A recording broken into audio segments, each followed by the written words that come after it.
New ইয়র্কের বর্ণাঢ্য অনুষ্ঠানের মাধ্যমে পহেলা বৈশাখ ও মা দিবস উদযাপন করেছে আমেরিকান মিরসরাই সনাতনী সোসাইটি। কুইন্সের একটি পার্টি হলে এই আয়োজনে সামিল হন বাংলাদেশের মিরসরাই উপজেলার সনাতনী বাসিন্দারা। অনুষ্ঠানের প্রধান আকর্ষণ ছিল বর্ণিল মঙ্গল শোভাযাত্রা ও দেশীয় সংস্কৃতির নানা আয়োজন। সাংস্কৃতিক আয়োজনে নাচ, গান ও কবিতা পরিবেশন করে শিশুরা। পাশাপাশি পান্তা ইলিশ ও নানা রকম ভর্তার মাধ্যমে বাঙালিয়ানার স্বাদ উপভোগ করেন আমন্ত্রিতরা। এছাড়া মাদার্স ডেতে প্রবাসী মায়েদের ফুল ও পুরস্কার দিয়ে সংবর্ধনা জানানো হয় অনুষ্ঠানে।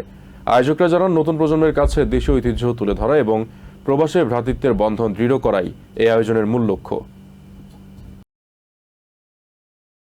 বিশেষ করে আমাদের বাঙালি কালচারে যে মাদের প্রতি যে সম্মান জানানো, সেটা আমাদের পরবর্তী জেনারেশনকে ভিতরে বিদ্যমান রাখার জন্যই আমরা মূলত এই আয়োজন করেছি এবং এটা আমরা প্রতি বছরে করব বলে আশা রাখছি।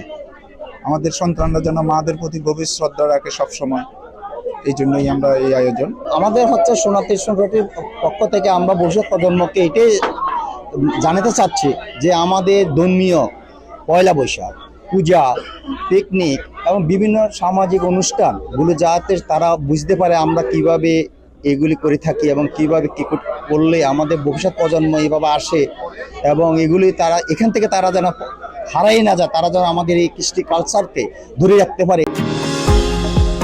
নিউ ইয়র্ক থেকে সম্প্রচারিত TVN 24 টেলিভিশন বিশ্বজুড়ে বাঙালির কণ্ঠস্বর।